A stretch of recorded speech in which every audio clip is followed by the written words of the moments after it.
Okay, sorry about the lighting because it is super early in the morning and I'm getting ready to go and exercise. And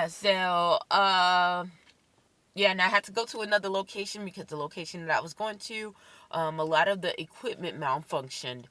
And this one lady started talking about uh, things should be fair, and it's not fair that they have to go through having faulty equipment and things like that. It brought to my recollection how my mom, when she recently went through what she went through, and she became incarcerated. She said that it was not fair. Which, granted, this last time that she did get incarcerated, it was because someone was teasing her and picking at her mental illness, which is totally not cool. But there's bullies in all shapes and forms and sizes and ages. So, which is sad, but whatever.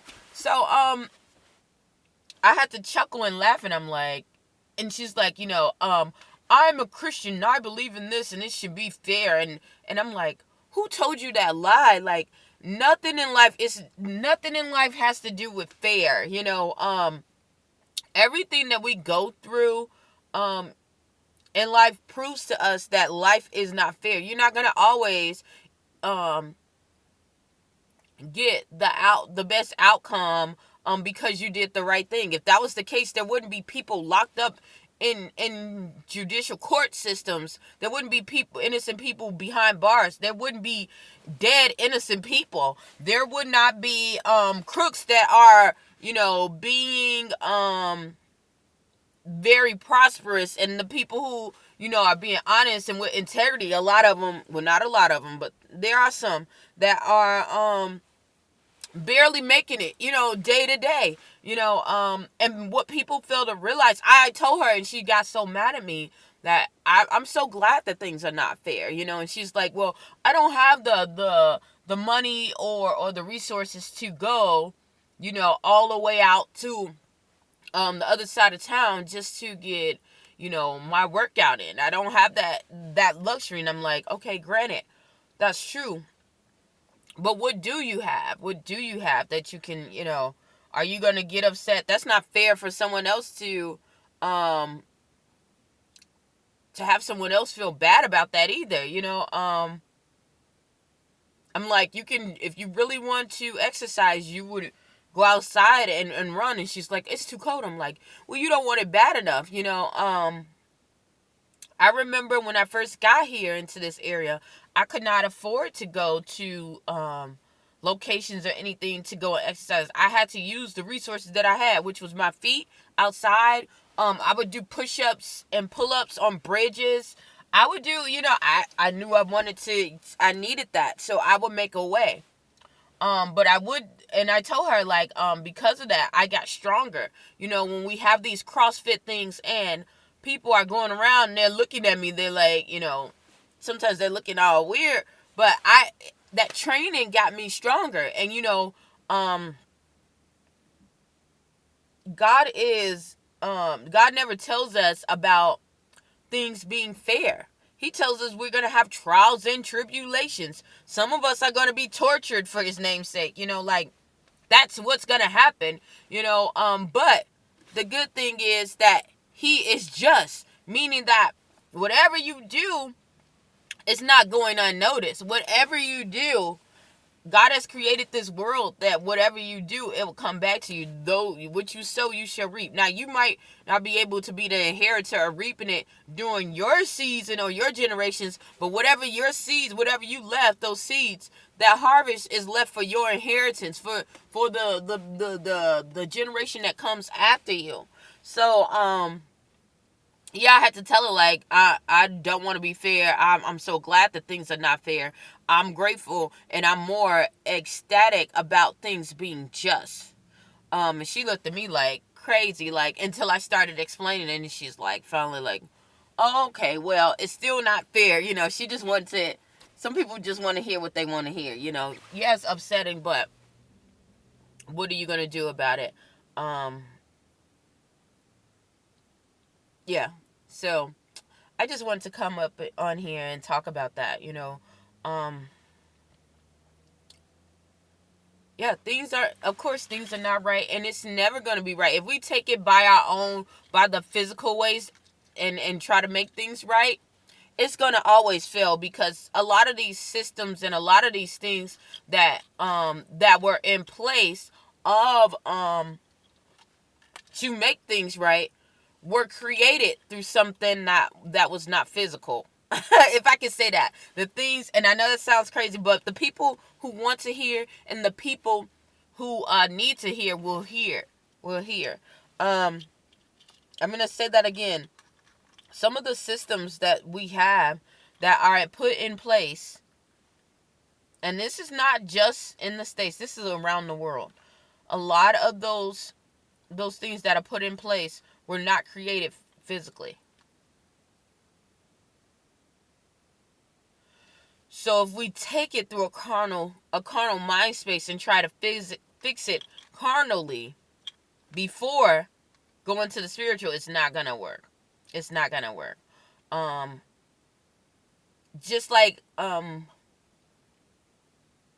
that's just like you saying that um your clothes are dirty. You notice that your clothes are soiled, and that's the end result. It's smelling, and you're like, what happened? And that's because it hasn't been washed. So instead of you washing it, you take a washcloth and clean off the stains. Now, why the stains might not be so pungent and so visible, the odor is still reeking. Um, and you still know that the shirt is filthy. Because the odor is still there, it still lingers. That's the same thing that you do when you try to make things right and not just. um yeah. Also, certain times when people think that they're making they think that they're missing out on something, and things are I'm sorry, I'm going to turn off this light. Okay. Um when people think things are getting turned right, like, say for instance, there is a need in an impoverished area for people and they need food. They're not able to plant, they're not able to grow.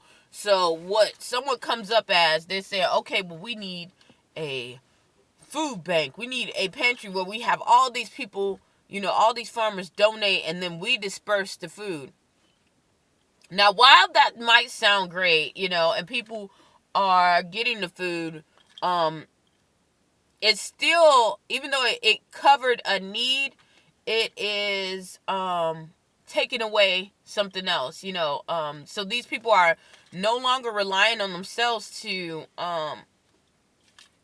provide food, or use their backyards, or for like gardening and things like that. um they go and receive put their trust in this place that distributes food. So instead, the land is not being tilled. The land becomes infertile because there's no seeds that are going in the ground. It's the leaves and the agriculture around in those yards are breaking up. Um, Generations are passing, and since their former generations relied on the food, and now they don't have that opportunity to learn how to use agriculture and farm, and fish, and learn the traditional ways of food gathering and preparation. They're now all dependent on that system. They're dependent on that system to provide for them. So, okay. Although that sounds good, in the long run, once that, years go by, now let's say, for instance, years go by, and that organization that created this whole food bank or food pantry dissolves. Now, what happened? Now it's created a greater need. it's created a greater need, because now the generation that was before that just needed the food, just needed the opportunity to grow their crops and their food on the land, was prohibited to do so, thus having to be forced to rely on the variable as the independent source. The independent source, which is the food bank or the food pantry, dries up after years of these people now changing the variable and making it consistent oh my goodness, yes, being a consistent made it now has to find another, now realizes that consist the variable that they made it consistent is, they now understand that was a variable, leaving them destitute to find another constant, because now, like I said before, the newer generation, who no longer knows anything about preparation, about agriculture, about farming, now has to fend for the next generation, which is almost like a process elimination. You can just kill off a generation that way. That's the same thing health wise. If you're dependent on someone else for your food, food is very important, believe it or not. Food is, and I'm not saying food is just the things that you eat. It's the things that you inhale, the things that you breathe, some of the solids, some of the liquids. It is very important to have that. It is extremely, it dictates a lot about what's going on. A lot of the studies that I see, even dealing with like mental illness and things, it talks about how things react to you, how food and how chemicals and how the environment reacts to the stimuli, the people. So if someone's feeding you something, you're used to eating food out the ground that grows out of the ground naturally, and you're getting fed by something or someone who has prepared or grown food at a different location in a different environment that your body, that you're not accustomed to, it's gonna make some significant changes, both good and bad. Not only that, if it's processed, it's gonna make a different chemical reaction.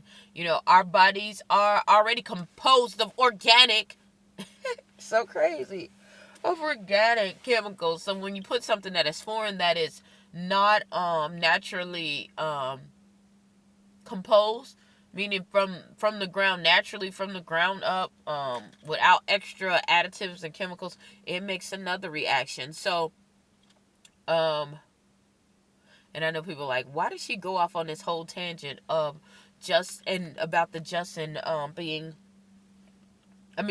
right and versus being just? Because it all goes back to that, you know. I know a lot of people are, you know, talking about what is going on and how things are being mistreated and how we've been mistreated and how people have been wrongly dealt with. I'm gonna say wrong. They've been dealt with in a horrible manner, and a lot of that is true. You know, and a lot of people say, okay, we want fairness. We want fairness. We want it to be equal. But if you are a true believer, you understand that there's none right but Him, and that through Him you get righteousness. Through Him you get just. You know, you don't want right, because honestly, if that was the case, then we all would lose. We all would lose because we all fall short. You want just. You want to be just and not right. You want to follow justice and not right. So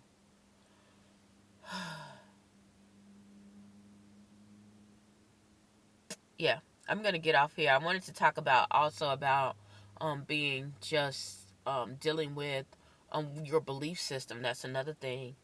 But I'm sure that's probably, well, I'm gonna bring that out anyway. Okay.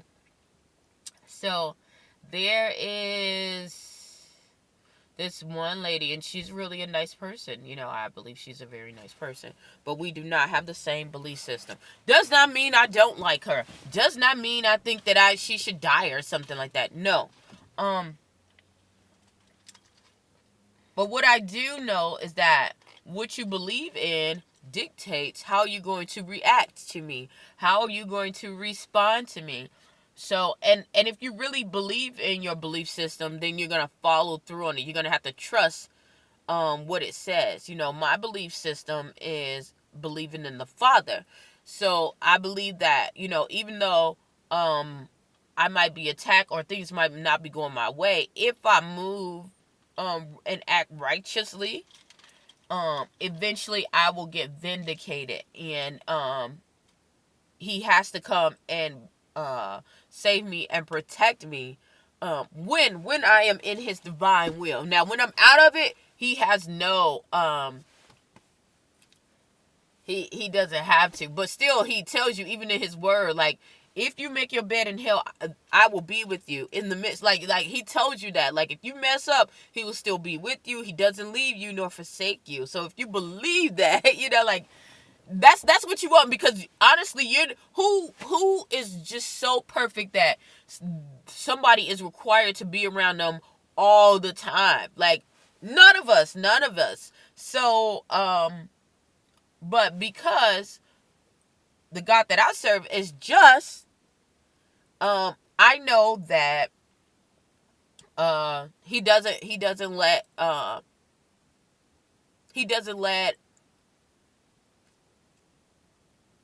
me get stuck on my limitations. When you think about right, you think about what your limited capacity can hold. When you think about just, it's something that is beyond you. It has to be a higher power, because you wouldn't be able to, like, level up, if I could say that. I know I'm gonna get a lot of questions about this and a lot of backlash, because it's like, okay, this topic sounds like it's all off, but it's not. If you need to listen to it again, just listen to it. I'm going to get off of here because I need to go and exercise and get my life together. Hopefully something I said or done will help you on your journey. Please stay tuned to Journey to Jerusalem, and thank you so much.